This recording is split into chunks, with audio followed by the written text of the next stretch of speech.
Welcome to Beyond the Canvas, where we explore the profound power of art. I'm your host, Safi Uchi, an abstract expressionist who paints to heal. I'm here to share the stories of artists and creators who are using their craft to overcome challenges and inspire others. In this series, we'll go beyond the canvas, diving into the creative process, the struggles and triumphs of artists from all walks of life, and the unique ways art can heal and empower.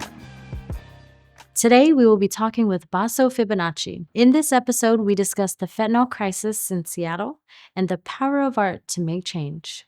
Welcome to Beyond the Canvas. Today, our guest is Baso Fibonacci. Welcome to the podcast today. Thank you. How are you doing? Doing great. So, how would you describe yourself as an artist? I've done a little bit of sculpture, but mostly I'm a painter, and I paint mostly in the studio, and then I do some public work like murals. And my work, I would describe it as impressionistic. Okay. And so, like, some of my paintings are somewhat Van Gogh-y.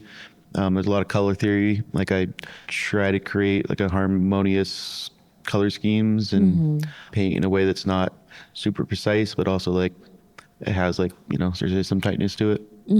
I see that you do a lot of work with skulls. And Yeah, my most recent art show had a lot of skulls, yeah. can you tell me about that series? What was the story behind that? It was a way to like talk about the fentanyl crisis. Fentanyl hit Seattle pretty hard. Like street fentanyl hit Seattle pretty hard in like 2020. And it seemed like it kind of like went straight from seeing like needles on the ground for years and years and years. And all of a sudden you started seeing foils on the ground, like burnt foils. And like it happened really fast. And so heroin kind of disappeared and fentanyl just hit. And it was just seeing it happen kind of in like real time was something that really shocked me.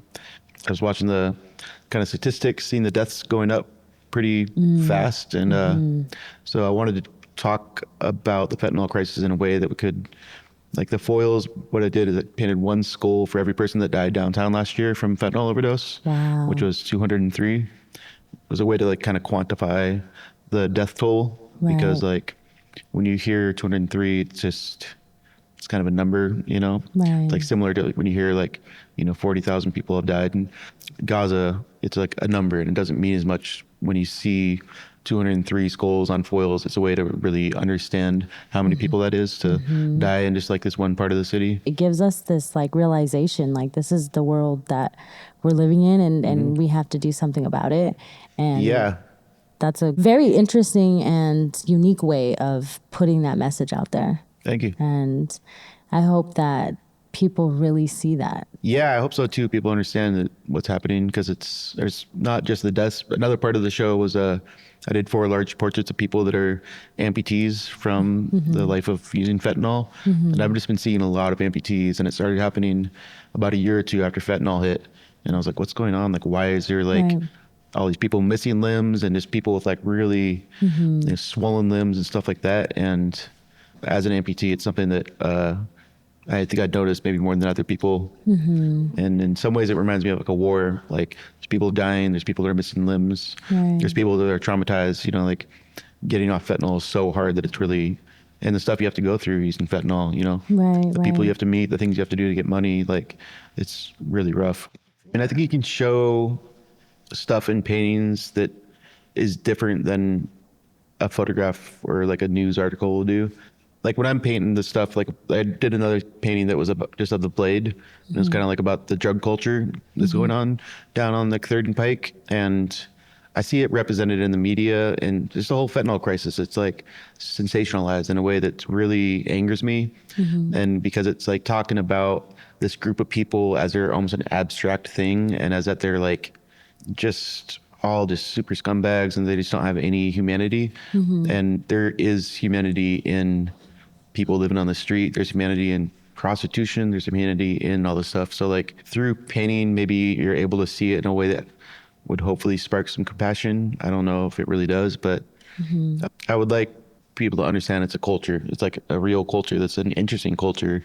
They're like funny people. A lot of them are really struggling, but it's not just like all doom and gloom. These people are great. Like I'd rather hang out with like a lot of these people chilling on the street than like most tech people any day. Like, they're real people. They have interesting conversations. They've been through a lot. You know, like struggle makes you strong in a way that living in a comfortable apartment doesn't. And so like they have stuff to say and they are, Yeah. yeah. And I think when you're creating art and using that as your message, it reaches a broader perspective to an audience that like being able to visually see that it's like it does something to us. It gives us this spark of realization of like, oh my Yeah. gosh, there was 200 deaths, you know, A or lot. you know, and Yeah. it's like being able to visually present that in an artistic way is empowering, and it's something that I feel like people just pay more attention to. Yeah. It's different when you read it in a newspaper and then when you see it and kind of, you know, it's explained in a way it's easier to grasp, I think, through art than it is through, you know, just hearing it on NPR or something. And I think a lot of people like ignore it, you know, even when they're walking down the street, they see someone homeless begging for change, they just ignore it and they look the other way. And so it's a way to like kind of put them in front of their face in a way that they wouldn't necessarily do otherwise, you know, Right. like they're not going to look at someone that has an amputation from fentanyl use on the street. But if it's a painting, they can actually sit and like look at it. And it's a different way of like reaching people, like creating some kind of understanding. And as I say, hopefully some compassion because Yeah. it's important. Yeah. One of the things I would like to work on is making art that's, I mean, that fentanyl series is about some like rough issues. And I think it's probably because I listen to the news a lot. And so I'm hoping to find a way to make paintings that are funny, you know, like some way to make paintings where people like, they get a joke and they kind of like Yeah. laugh some. I Yeah. haven't figured out how to do that yet, but that's like something I really want to start working on. It's almost like, feel like I'm like building up stand-up routine or something, like trying to figure out how to not, you know, make art that like is not just about negative stuff, but also, you know, try to have both. So that's something I'm trying to figure out, but I haven't Yeah. found it yet, but Yeah. I'm excited to like explore like how that would be, you know? It will come to you. I think so. Yeah. Yeah. I mean, it doesn't have to be a painting too. Maybe I could do like some skits or something. I don't, yeah. What has inspired you to art?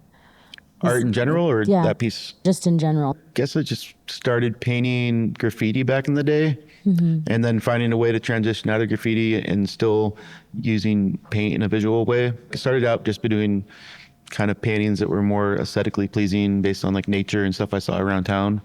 And then slowly I started to find my voice, which is something that can be hard to do, and finding a visual language and finding a voice where I can talk about stuff that I see, talk about stuff that's interesting to me. Right. And doing it through painting is a different way of communicating than it is if you're talking or if you're writing or even shooting photography. Like if you're painting, you can kind of talk about stuff in a Verbal way. Yeah. verbal way or specific way. You can like the fentanyl stuff, I'm showing it, but I'm not saying anything like specific. I'm just showing this is what I see happening. Right.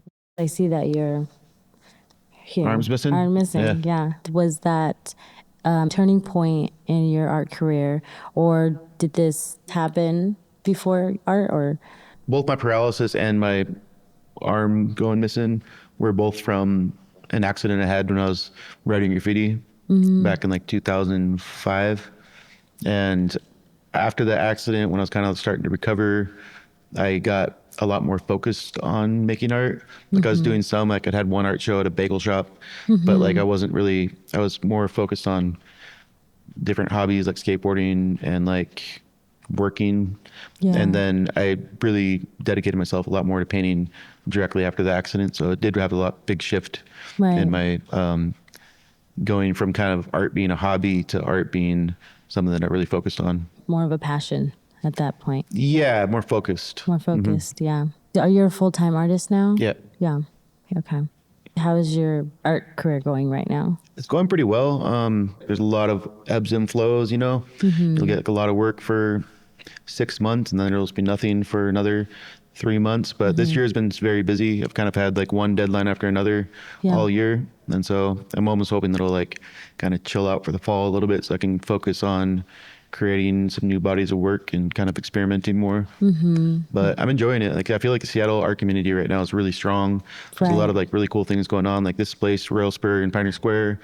And then there's like a bunch of stuff happening downtown. And I've been in Seattle art scene for 20 plus years, and it just seems like it's stronger now than it's ever been. Yeah, I agree. I'm an abstract artist, and my work is about healing traumas and breaking generational curses. And I'm Native American, so I can relate to your mission with letting people know about the fentanyl and just Yeah. in our tribe, we struggle with drugs and alcohol. Yeah. So I And the can, result of like one of the most successful genocidal campaigns in like the history of the world, like right, that's like something that I don't think America's even dealt with yet. And right. yeah.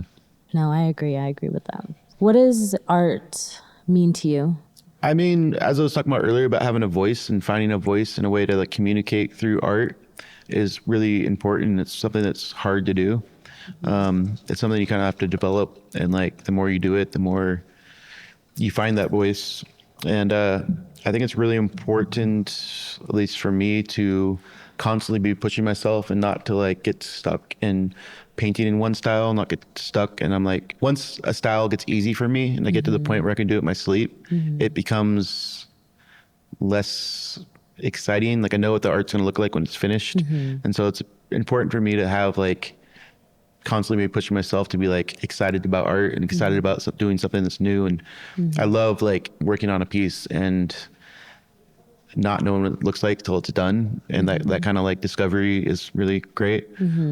I'd say success is just like really pushing yourself and like finding ways to like express yourself better and build community. I see some artists that I feel like just they're not interested in what other people are doing. And that's just fine, but they kind of like, they lose out on a great part of being an artist is like, being interested in what other artists are doing and like, being like, oh, you're doing this. Like, how did you do that? And like, kind of like building a community and being part of something that's happening in the world. So, Yeah. We yeah. can all learn from each other. Yeah. I mean, I'm always like excited about what other people are doing. Spreading your art with humanity is a big thing. It's a big mission. This is what keeps our world spinning. Yeah. Is sharing those stories. And a lot of artists, we make change in the world by doing that, and that's good. I mean, lots of times it feels like you're banging against a wall and not making Right. any change, but it's hard to know. Like Yeah. that butterfly effect type thing, where, Right. you can affect people and not even realize it. Right, I agree. And I think with my art, like you were saying, it could get very redundant and boring when you're doing the same thing and you're having to say, okay, I can do this, like Yeah, where I sometimes need a you have little to switch fail. up. You got to fail. Yeah. Try new mediums, and Yeah, exactly. with my art too, I like to just go in it. I don't really think about the color palette too much, and I just go and I'll just start painting and storytelling, and whatever comes out and flows through me is what happens to be on the canvas. And then I kind of storytell after that, where I'm feeling, where the inspiration came from. Yeah. If I read an article of something tragic that happened, and I just wanted to go in the studio and paint. And it's like, it's all about just learning, and being inspired by what's going on in the world. Yeah. And lots of times you don't realize what the piece means until later. I mean, that happens to me all the time. Even years later, I'll be like, oh, now I see what I was doing there. And when at the time I thought I was doing one thing, and then I see later, I'm like, oh, okay, I was like definitely talking about something that was either going on in my life or someone else's life, and even I feel like, art can have different meanings at different times, depending on what's happening in the world. Right. Like the same piece of art can mean one thing one time, and then it can mean something else later. Right, Yeah. right. I think being an artist, you change, and it's like, what's that creature that sheds all the time?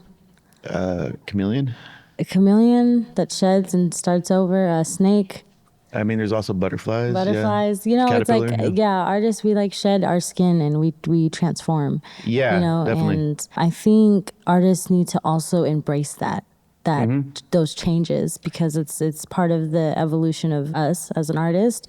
And it can get scary because you then you're second guessing yourself, like, am I a real artist? Like, Oh, like, dude, yeah, I get that imposter complex constantly. Like I was painting a mural recently in Bellevue, and at one point I didn't like how I was going. I was like painting this bear, and I didn't like what was happening, and I was thinking about the imposter complex, and then I was like, but there's actual imposters, and like I'm the imposter. Yeah. And it was just, I mean, that's what imposter complex Yeah, is, but I was right, like, right. I am actually an imposter. I'm not like, good enough or whatever. But then I finished the mural and it looks great. Like the client loved it. Like, right. No, It's definitely a thing. And I think it's good that you're talking about that because it is the reality. Yeah, I wish it wasn't part of my process, like having that Yeah. dread and like hating it. And it just happens so much to me that it's like, it doesn't always happen, but it happens a lot. And it's like, Yeah. it's tough. Yeah. Yeah. But once you get through the thought, and then you see the progress and you see like this is part of your practice. It's part of the way you create. It's your process. Yeah. And a lot of artists go through that. Yeah. I know I definitely have. So, and I still do. And then being in art school, I mean, I'm experiencing it now. It's like I'm trying all different mediums that I've never tried, and it's obviously changed my work a bit, but it's amplifying a lot of skills that working on now. So, Yeah, I bet. do you have words of wisdom for aspiring artists? Yeah, just make work, like continually make work. And even if you don't want to make work, if you're working on something and you're not feeling it, maybe like work on something else. It's like I'll do a lot of paintings on paper bags, cardboard, stuff like that. Just like if I'm not like feeling up to working on a serious painting, I'll do something else and like experiment, like, work from photos, paint from life. Just try to do as much as you can to like find new ways to talk. And like I was saying before, it's like really easy, especially if you get a lot of encouragement for a certain style. Like, I'm not saying don't continue painting in that style, but like at a certain point, it's like it becomes a craft and less of an art if you're just painting the same thing over and over again. And you see it happen all the time. Like artists will paint the same style for 40 years and like they might be successful, but it's like, I think it's really important to like push yourself to break new boundaries and like, and it's also just a lot more fun. Yeah. Yeah. Yeah, I agree. The new discovery Yeah. of your art is definitely fun. It's refreshing. It's makes people wonder, like, oh, like, is this you? So it No, is. 100%. Yeah, it's inspiring. And I guess Definitely. travel. Travel. Yeah, I think travel is Yeah. really important, at least for me. Traveling to some like new places and like seeing what's happening in different cities. Like going to Berlin was like awesome, just seeing like the art scene out there. It was like so much different. Europe in general, just the muralism out there is, I think, way cooler than it is here. And like they have, at least in Vienna, they have this like a very anti-establishment style of art, both in their paintings and in their muralism, that it's like, I don't know, it's really refreshing to see what people are doing in different countries. Traveling's a lot easier than it seems lots of times. I mean, it does take money, but like, you can save up $3,000 and go somewhere for a few weeks, And like once you do it, the more you do it, the more you realize it's not that hard, Right. You just Right. gotta book a plane ticket, Yeah. find a place to stay and you're like ready. Yeah. Have you done any art residencies in different locations? No, I've never done Yeah. an art residency. I'd Okay. like to, but I Yeah. haven't. That'd be fun. Yeah, especially like, if you're in your kind of space, you're kind of like, you have the same routines. And so like being somewhere else and having like a completely break from what you're doing, I'd love to do that for like a month or something sometime. Yeah. Yeah.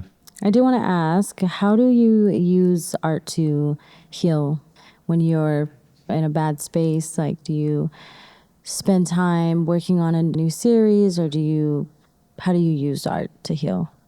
Yeah. I mean, if I'm feeling poorly, painting, especially like painting like this certain style that I'm pretty used to, it's really calming. It even like I get pain in my arm and like when I have pain in my arm and I'm working on these paintings that are pretty methodical and it kind of just takes my mind off of it and I kind of like go into this meditative state that's it does help me heal and I think just having art around, like people having my art in their space can be healing, just like having color in your space is really good for you. Yeah.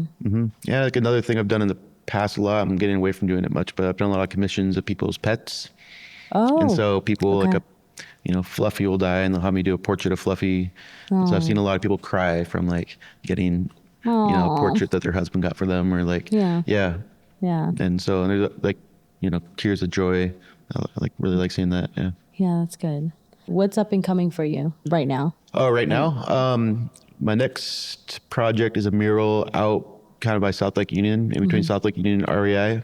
And I'm painting, it's through the Hope Corps, which is like the city, what they call the city funding for the arts. And I'm just going to be painting a mural on this park.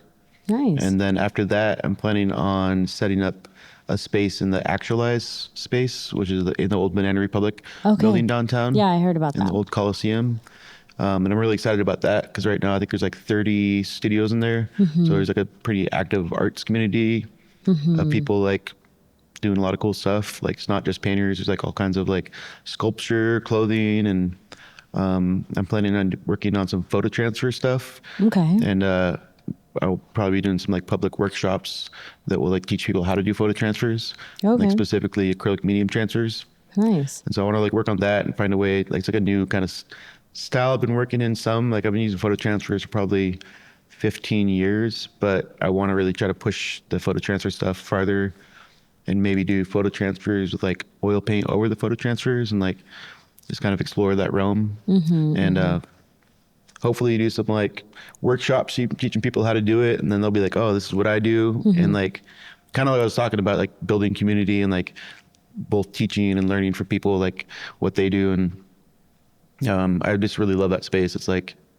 the first building that was ever built for a movie theater in the US. Wow. And so it's just like this really beautiful historic building. Yeah. And I spent some time in there last summer, but I'm excited to spend some time this fall and winter there. That's nice. Yeah. That's nice. I think they're just giving different artists studios for free, but they want them to give back in some way. Like for me, I'll be doing workshops, and we're even talking about doing like basically having people come in and talk about how to price their art. Because that's something that's hard for beginning artists is like, how do you price your art? Right. And it's something that it's still hard for me lots of times, you know, to know like kind of where that sweet spot is, I guess. And I don't know, maybe like a zine making workshop, just like stuff that kind of showing people like stuff that I've learned over the years, and that's good. hopefully learn from them too. That's definitely good to give back.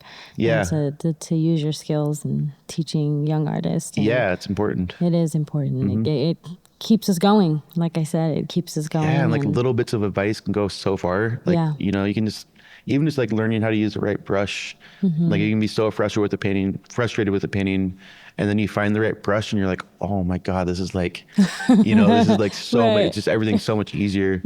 Or like having to thin your paint out, or just like, there's little things that can like make a really big difference. And I mean, I spent a lot of time struggling with like not knowing how to use paint, you know, and like, I'd also like to do more clothing. Yeah. That would be dope too. Yeah.